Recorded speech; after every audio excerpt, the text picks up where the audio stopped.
the law of exclude middle. But I can argue that even the law of exclude middle is constructive.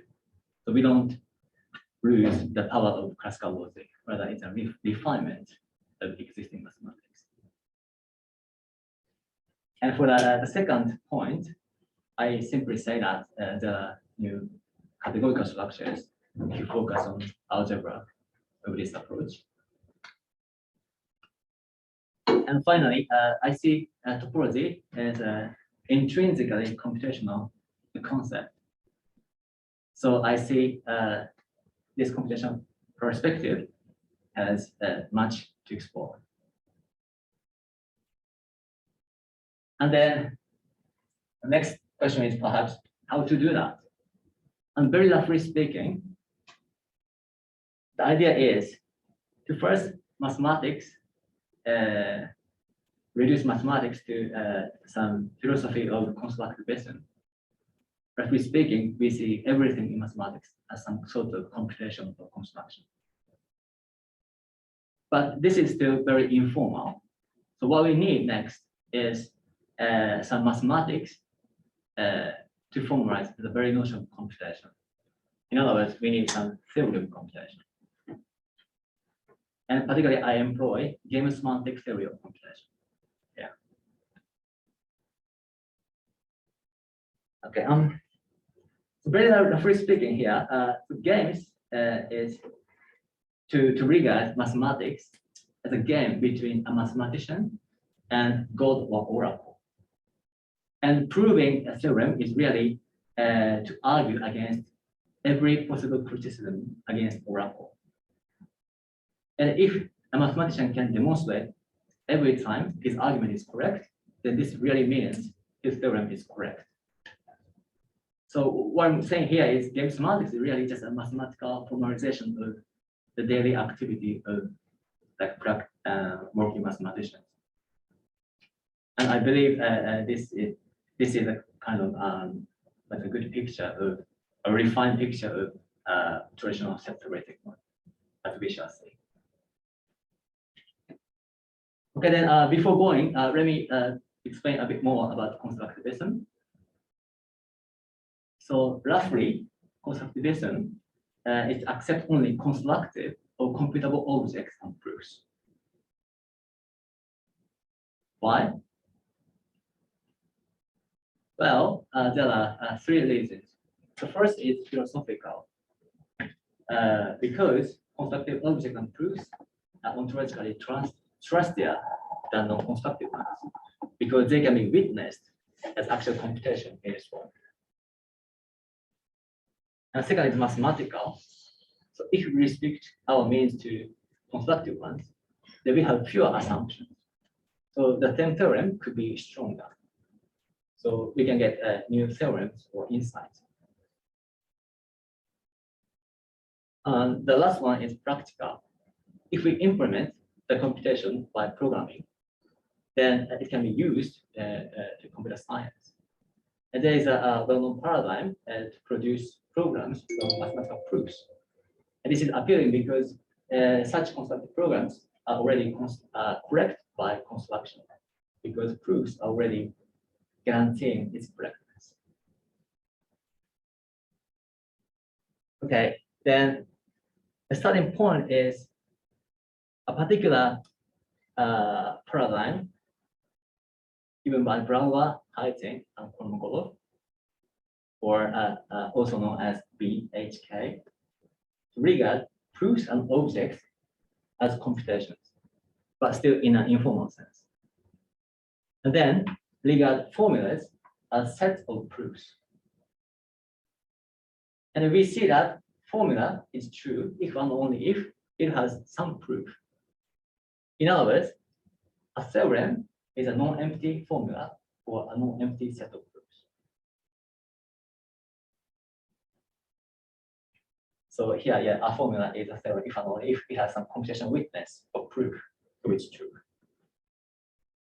And a very, very simple example is following. So successor function can be seen as a proof of there is no largest number. With whatever you get a natural number, you just plug into successor, and this successor computes larger number. So this is a very rough example of how computation and mathematics can correspond to each other. Okay, but as I remarked already, Brouwer hiding from wolf is still informal. And what we need is some mathematical formalism to make the concept of computation precise. And in the following, I propose one way to formalize BHK. To explain that, please ignore that. I think that's it. So let me recast the traditional set theory framework as follows. First, we are working on in a category of sets. So we have sets and functions. But to do mathematics, we also need predicates. And you can think of predicates as set index sets like P indexed by set X. Intuition here is small x, and P of X is a predicate talking about X. And each P of X is a set. If it's empty, it's a false proposition. Otherwise, it's a true proposition. And finally, proofs can be seen. So from X is a kind of assumption proposition. We take union, and proofs can be seen as a dependent map from X to the union. And dependent map means T is a dependent map if and only if for all small x in large X, small p of X is in large P of X. So for instance, if you take X to be a set of all natural numbers, and if P is, there is the X prime number, then this P maps X to the prime number. So in this way, we can recast, the classical traditional mathematics. But more generally, categorically, this structure is called category with families. So this means we have the base category and something called types. That's a categorical abstraction of predicates or set index sets, and terms or abstraction of dependent maps of proofs. So in other words, category with families, an algebraic structure for foundation of mathematics. Okay, then another thing is, so for each category with family, say C, we have forgettable functor from C to Z. And this is just by the usual universal style argument. Each object in C is mapped to the home set. Here, one is just terminal object in C. And then each morphism in C is mapped to the underlying function given by post-composition. And similarly, types is mapped to index sets or propositions, and times to dependent maps or proofs. Okay, then I'm now ready to explain what I have in picture.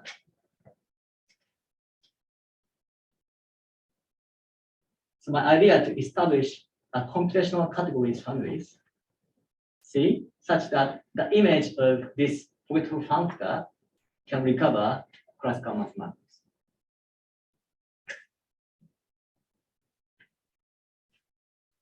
So that the image means everything in set, but coming from the domain C. So everything in the image has a computational counterpart in C. In this sense, and if the image can cover everything in classical mathematics, then we can say that everything has a computational counterpart.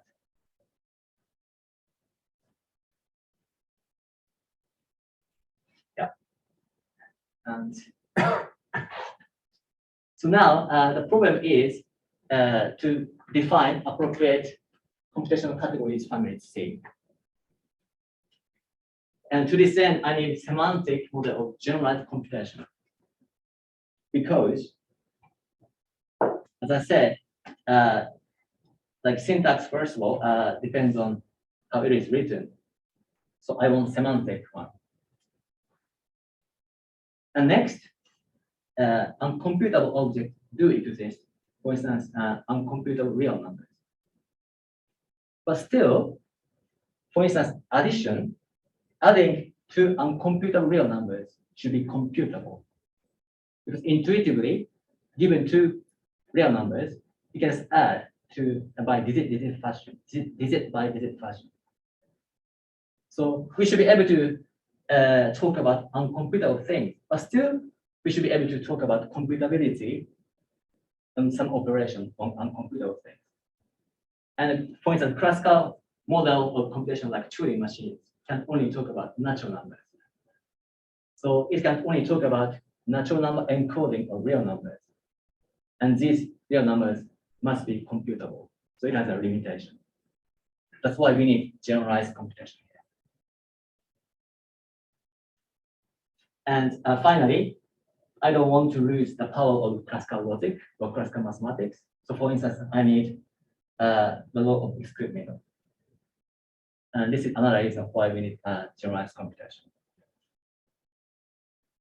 Yeah, so for instance, the syntactic approach of lambda calculi or classical Turing machines do not suffice. And instead, I employ a combinatorial model of generalized computation coming from game semantics. And intuitively, game semantics generalized computation because it's a computation between an agent and oracle. And oracle can do anything, even give us uncomputable real numbers. So this interactive nature of game semantics is basically why this is powerful enough to satisfy these criteria. Okay, finally, I want to talk a bit about general topology. And I choose general topology as a particular application domain for this paradigm. Well, first of all, in an interview, famously, Turnstile says topology doesn't speak to him. So in other words, I want to reformulate general topology in such a way that Tao says now topology speaks to him. And in my personal opinion, I think general topology is a bit indirect and non-constructive.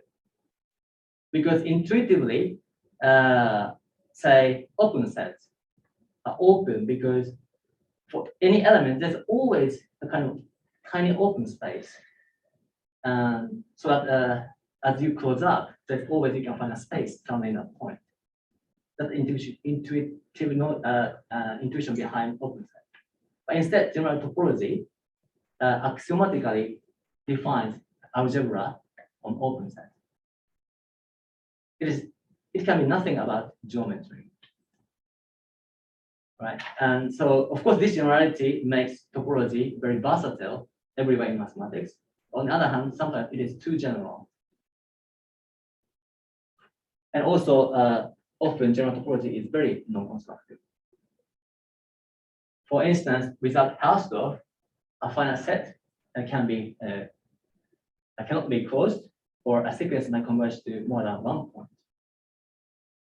So usually people like to have Hausdorff as a additional axiom, but it's kind of a bit ad hoc, and also another problem occurs. For instance, Hausdorff is not preserved under closing. And moreover, the category of topological space is not closed in a sense that it doesn't have exponential object. And from the constructive point of view, the excessive use of power sets is problematic. And in summary, my slogan is topology is a study of computational nearness. And that's why I believe that my computational approach has much to offer.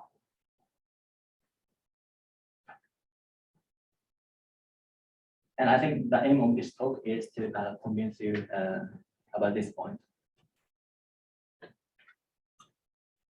And to get the idea, it is based on group points internal to the category of games. Okay, this finishes background. So I've been repeatedly talking about game semantics. So it's time to briefly introduce what it is. So game semantics is a combinatorial semantics logical computation that interprets objects and types like games between player and opponent. Player is a kind of mathematician, and opponent is a kind of oracle. And morphisms and terms interpreted by something called strategies. Games are a class of finite directed forest. So this is a combinatorial structure, finite. And strategies are roughly algorithms for player about how to work on or play on games alternately with opponent. So you can think of the usual notion of games like chess, and then each vertex is a kind of move by either player. And as you go through a path from a route, it corresponds to the kind of development of a game like chess. And game semantics has been used for capturing syntactic concepts in the literature, but I proposed a new direction, and I've shown that game semantics can be seen as a constructive foundation of mathematics in a following sense. First, my article shows that game semantics utilizes a model of generalized computation. So it properly generalizes Turing machines, and it can properly talk about, say, addition of uncomputable reals is computable. And next, I further show that game semantics forms a category with families, say Z. In other words, it has an algebraic structure enough to serve as a foundation of mathematics. But also it is computable. And some of the strong advantages are the games are finite and also predicative in a sense that we always start with games which is finite, and then derive strategies and some inference structure from there. So there's no kind of circularity, and everything kind of well defined. And strategies are always computable, yet interacting with uncomputable things coming from Oracle. That's how computations are generalized. And for this reason, I employ game semantics for my paradigm. Okay, then let's see some example to get a feel of what game semantics is. So here's a simplified definition. A game is a directed routed forest whose vertices called moves are equipped with parity, opponent, or player. Meaning that each vertex is either player's move or opponent's move. And each path called play from a route always has parity OP or B. This means by convention, every game starts with opponent's move. And after that, player and opponent alternately play. So that's why it has always parity OP or B. And here's a simple example with a natural number game. This looks like this very simple tree. And I write here OPO, meaning that this Q hat is opponent's move, and yes and no is by a player's move, and another Q is opponent's move. So one possible path is to start with opponent question hat, and then next player just choose go to no, and we have no further move. So that's it. And another scenario is opponent makes Q and player makes yes. And next opponent can go Q. And at this point, because opponent has already visited Q, so player is now able to choose either yes or no from here. So if player next choose no, then resulting play is something like, so Q hat, yes, Q, and no. So more generally, the play can be like a Q, yes, repeating here, finite many times until player finally choose to end the play by no. And the intention is the number of repeating n is a number player wants to represent. And this has a very intuitive reading. So basically you can see Q as a question by opponent, do you want to continue? And if player say no, I want to, then that's end. Otherwise, meaning that player say yes, I want to count one more. Okay, let's do that. The opponent, okay, then next, do you want to continue? And then if player say yes, then let's repeat that until player say no, let's end. So this is a kind of counting game between player and opponent. Let's count until player say let's end. So to me, this is a kind of very intuitive concept of like a number. Maybe better than set theoretic number, only coming from empty set. And it's a very symbolic. But maybe that's my just personal feeling.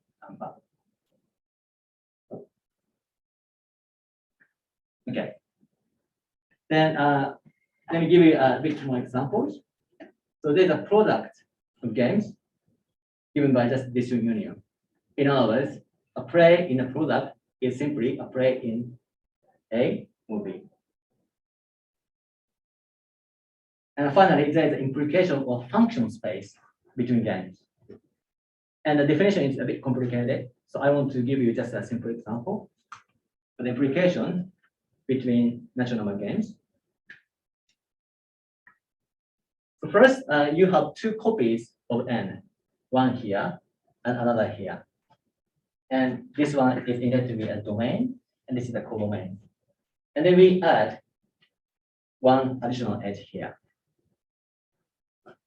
And again, root is here, so opponent must start with here. That's the question, what's your output? And as previously, player can play yes or no. So completely staying in a codomain and output some number in the codomain.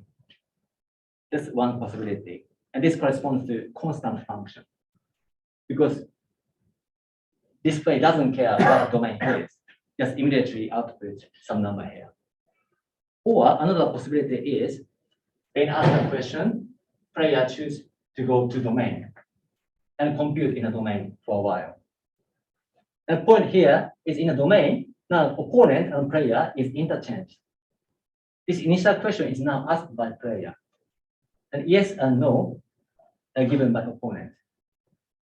So this means now it's time for opponent to give some number or input.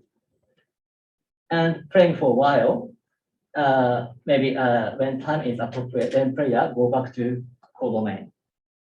Then finally output something. So for instance, successor can be seen as follows. Basically, so to play as a successor means after this queue, player goes to queue here. And then every time opponent say yes, player also say yes. Finally, opponent say no, then player finally go here, but it's successor, so player add one more yes, and finally no.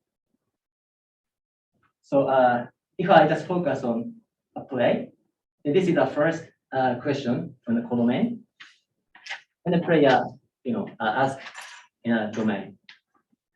And if opponent say yes, okay, player say yes in the codomain. and we repeat this process. But finally, if opponent say in a domain no, then player add one more yes, and finally no. So in this example, input was 2, right? But output is 1, 2, 3. So it's correct as a successor. So in summary, what successor does is, copycatting everything opponent does until opponent say no in a domain. When he said no in a domain, that means he has outputted everything. We just add one more yes, and then that's a successor. And yeah, you can see that roughly why game semantics is really computational. Everything kind of binary steps. And formally, a strategy sigma on a game Z, written sigma colon Z, is a partial function from a set of all odd length plays, say M1, M2 to M2I plus 1 to P move, players move, say M2I plus 2, such that the concatenation is again a valid play in Z. So recalling that every game starts with opponent's move, and odd length play is always when player has to make next move. And so a partial map of this form means that it really tells player what's the next move to make. In a sense, strategy is really a strategy for player on how to play in Z. So we can recast the last example. So successor computes like given odd length position play. It tells, okay, let's next, this is the output, this is the input. And opponent in this time says no. Again, this is the odd length play. So it's time for successor to output yes. And again, this is the odd length. So successor finally output and this completes. So you can formalize this algorithm by partial map of this one. Okay, so this is a very brief introduction to game semantics. Then let me go to my research paradigm. So one possible starting point is that a real number can be implemented by a strategy of this form. This is a function from natural number game. And this is a trivial generalization of natural number game by adding additional parity of minus or plus at the beginning of play. Let me omit the details, but it's very easy to generalize natural number to integers. And also, we can easily restrict natural numbers here to positive ones. So this is so this product is meant to be just a game for rationals, and this is just a kind of Cauchy sequence. And for technical convenience, I assume something called rapid convergence, but I'll talk about later. But of course, we should take some quotient, appropriate quotient for Cauchy sequence. This is just a game semantic implementation of Cauchy sequence. And this leads to the following definition. So a communal space is defined to be a groupoid internal to the category Z of games. And here, the equivalence must be reflexive, symmetric, and transitive. So it can be seen as a morphism in groupoid.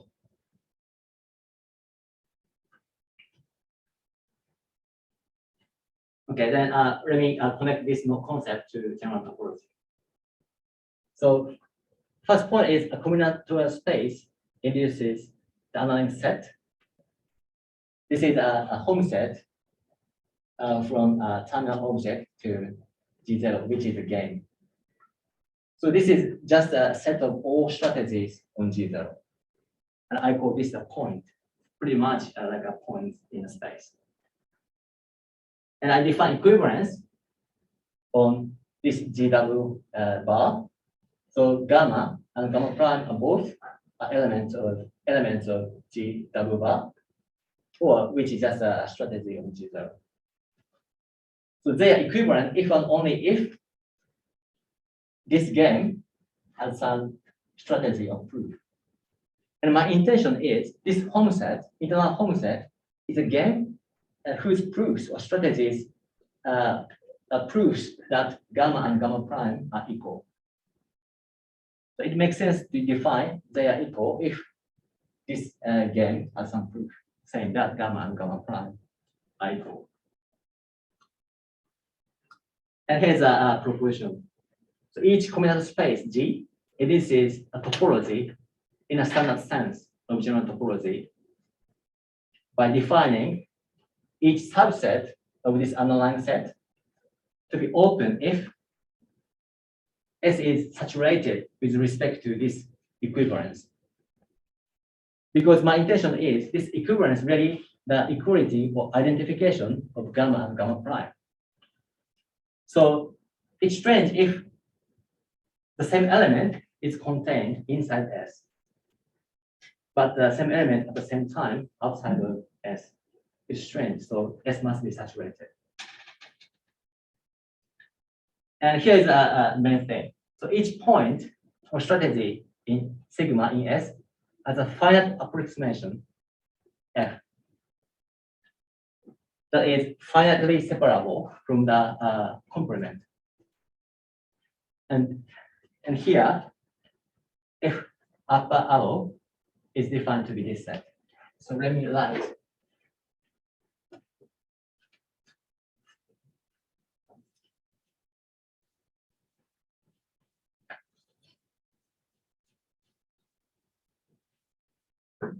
So here is a set of all points or strategies. Here is some subset. And this is open if every element is sigma. But this is a strategy. So you can take some finite information or finite approximation by F. And if you add sufficient information, additional information, then this can be defined into sigma. This is what I mean by F is a subset of sigma. And then this F up arrow means, so, but there may be some other strategies here. And all can be a refinement of F because F is finite. So if you add information, then F could be developed into sigma 1, sigma 2, or sigma n. And if we collect all such strategies, that could be a refinement F. This is called F up arrow. So this collects all strategies in Z that defines F. And this axiom says this F up arrow is strictly contained in this S. And that this matches, in my opinion, the intermediate notion of openness. Let me explain this by example. So I define combinatorial space R to be a space for real numbers, and this is a subgame of this Cauchy sequence. This is subgame or substructure because strategies should satisfy that big convergence. Let me omit the details, but roughly this is a strategy, gameful strategy of this form, Cauchy sequence. And phi and phi prime of this one is non-empty so equal, meaning this concept is non-empty if they are rapidly converging. Okay, let me very briefly. Okay, so Cauchy sequence, say AN is rapidly converging if all integer k, the difference between ak minus ak plus 1 is less than 1 over 2 to the power of k. So in this sense, this is rapidly converging. And this is just a technical convenience for my computational approach. But this detail is not that very important. The important thing is, so for instance, if I take unit interval, then this is closed because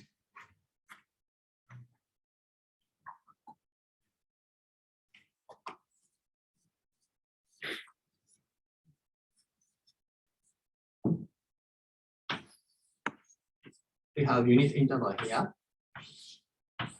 And if we take a point here, this can be seen as strategy that constantly outputs 0.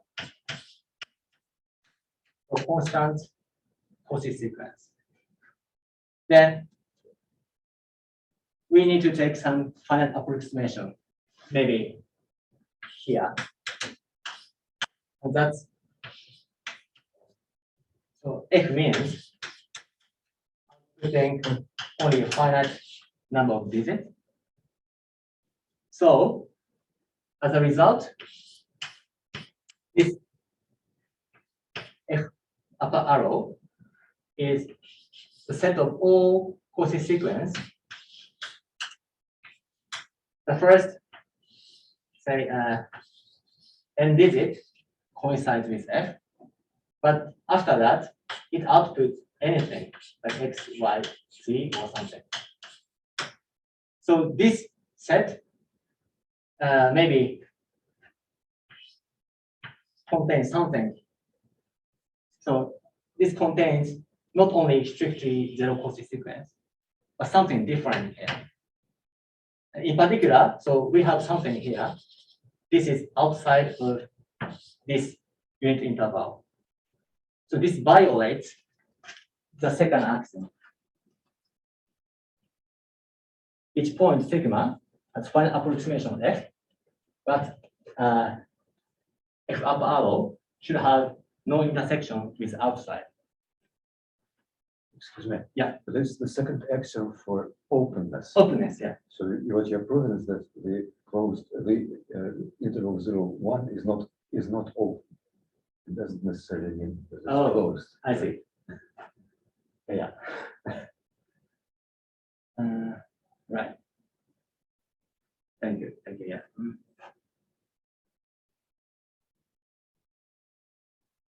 Maybe I should have argued that the complement. The complement is open. Open. Yeah. Yeah.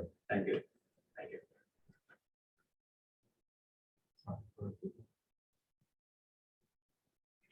But in the same way, we can see that instead this open interval is really open because by the rapid convergence, if we take something inside, then we can always go close enough, yet finitely, say F, such that close enough, in a sense that F up arrow is strictly inside, because this point is a bit far from the endpoint. So this argument will show also that the complement to the closed interval 0, 1 is actually open. The same argument that you presented right now. Yeah. Yeah, yeah. So it will show that the closed interval is closed. Yeah, yeah. Okay, great. Yeah. Thank you. And I personally feel this directly capture intuition behind openness. And another operating fact is for every combinatorial space G, each finite subset is closed in its canonical topology, and each sequence converges to at most one point. And let me give a brief proof why every finite set is closed. So let's take again G. And let's take some finite set, maybe 3-element set. And then we take something in a complement here, sigma. And because there are only finite many elements, so we can have maybe only some finite point where we can be sure that this is different from any of them. So that means the complement is open by definition. So this finite set must be closed. Next. Okay, let me now next talk about continuity. So from the categorical point of view, it seems natural to define map of combinatorial spaces is a functor, say H, between combinatorial spaces A and B, internal to the category C of games. And the proportion is, if this is a map of combinatorial spaces, then the underlying function is continuous with respect to the topologies. And this is insightful, but let me just disprove. But just believe me, this is continuous. And again, this is very intuitive. Okay, let me finally talk about Hausdorff. Lastly, we said distinct points are separable. But as I said before, the necessity of Hausdorff as an additional axiom demonstrates some sort of inadequacy and excessive generality of the vertical spaces. In contrast, we have that the topology for each combinatorial space G is automatically Hausdorff. So Hausdorff is derived. And very roughly speaking, assume gamma and gamma prime are different. Then because they are different as a strategy, there are some computational steps must be different. So we should have some concrete odd length play S for which they have different outputs. So from this, we can form a concrete finite approximation, just concatenating S and output. They are different. And then the corresponding, so if you take this is a F and this is a F prime, then this F and F prime as arrow are disjoint. Also, each contain gamma and gamma prime. So they serve as kind of separating open sets to really separate gamma and gamma prime. And one remark is we can constructively find S. So this theorem is constructively valid. And this also triggered solve the conflict between Hausdorff and Croatian. Finally, this is a final main slide. So proportion says that the category GPD of combinatorial spaces and their maps forms not only a category, but also a category with families. And please recall that a category with families is an algebraic structure for foundational mathematics. So it contains not only object, mathematical object like numbers and functions, but also formulas and proofs. And my argument so far has been in a range for the functor. So namely, I define combinatorial spaces or maps of spaces in these categories families. But when I talk about topological spaces, I just move under this forgetting functor and move to set and informally prove things in set.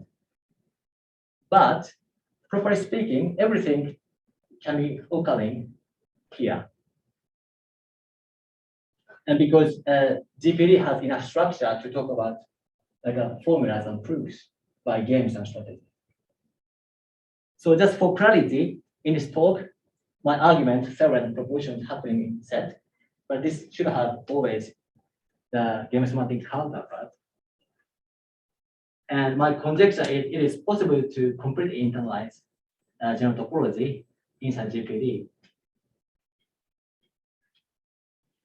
So for instance, even the canonical topology I defined can be internalized by a suitable type or game in GPD. So this is roughly speaking a function game from this game. So this is a great game for subset in G0. And this is a type saying that this subset sigma is saturated. And this says this sigma subset is finitely separable. So this is the first and second axiom of openness. So what I'm saying that this proportion can completely expressive by some sort of game. So this is in this way everything can be internalized as games and proofs by strategies. So what I'm saying is that even, for instance, this theorem corresponds to some game. And this proof can be internalized by some strategy. And if you just map and this informal proof corresponds to what's going on here.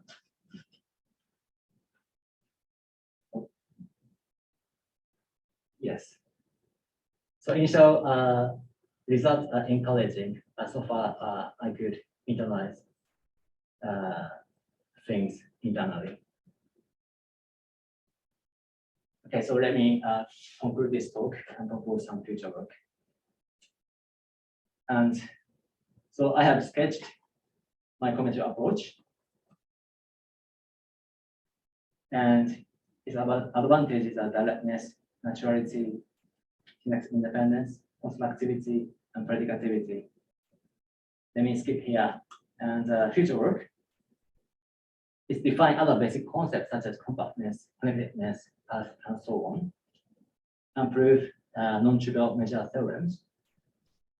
And finally, to lift from group points to infinite group points and recovering homotopy theory constructively. Yeah, so I'm very happy to discuss it further. Thank you so much.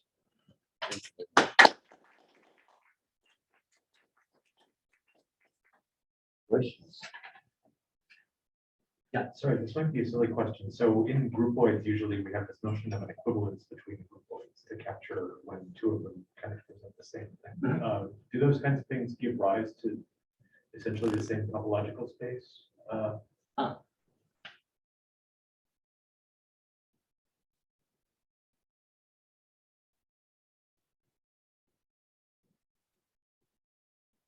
Equivalence groupoids. Yeah, so fully faithful, essentially surjective maps of groupoids. Okay.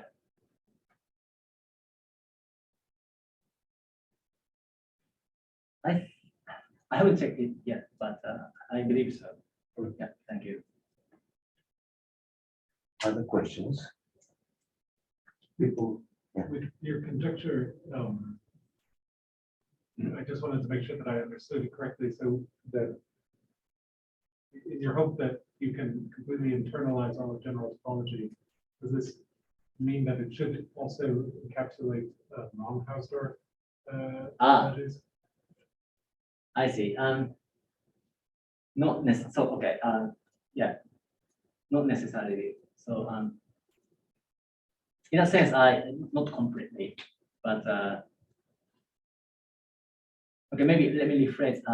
I want to see how far we can go, and I think my primary interests are all Hausdorff things. So I wouldn't much care about non-Hausdorff spaces. In that sense, my approach wouldn't be a complete reformulation. I think a bit more restricted.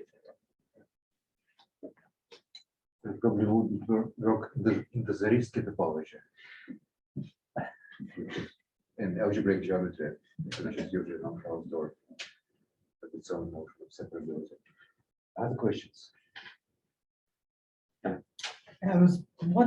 So forgive me, this might be an obvious question to anyone more familiar with foundations. I was curious if you could go into a little more detail what you mean by syntax independence. Like, for example, this is possibly asking two different questions. Was your objection to like the usual construction of the natural numbers using like iterated sets containing the empty set, whatever that construction is that because it's too syntactic? And how does it contrast, like how is the game construction more semantic? I guess, yeah, Sure, make sure. that difference explicit to me. I see. So I mean, the set theory construction itself, I Mhm. see as semantic because you can talk about like empty set. It's just a set. It doesn't contain any element. It's not necessarily syntax dependent. But if you formalize this as a like particular formal system or something, this becomes syntactic. So for the distinction between syntactic and semantic, I have no problem on the set theoretic definition of natural numbers. But I'm gonna say one famous example is I forgot the name. Matt Blaine says that always said in a lecture that he writes like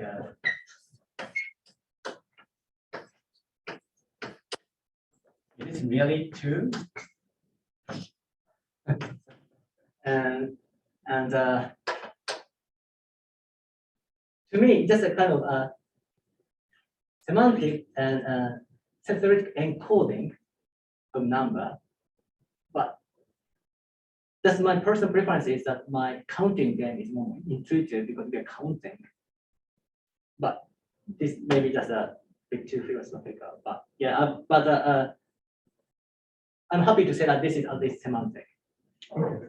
But usual logic and theoretical computer science, people like lambda calculus or formal system syntactic. Other questions?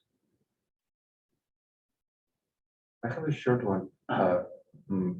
Usually, when mathematicians are interested in foundations in mathematics, they want to see if a theorem is true before an opponent has a chance to address it.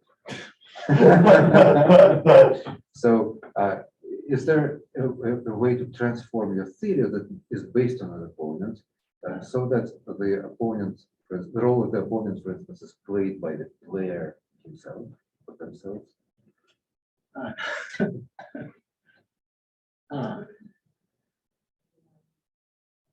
Yeah, I think in my personal opinion, implicitly, opponent is always there. For instance, you assume some unspecified real number. Mhm. This can be any. And the corresponds of opponent can provide any real number. So Yeah. as soon as you specify some variable, already opponent is there implicit. And so the beauty of game semantics is such implicit assumption. So even very higher order objects such as real numbers becomes first order interaction, like always interaction of finite input. So I cannot answer your question, but my belief is, yeah, opponent is always there even before completing. Of course, the justification should be seen concretely in the development. Other questions? I think we should let Nori go because he's teaching us 4 minutes. And let's thank Nori for a very interesting Thanks so talk.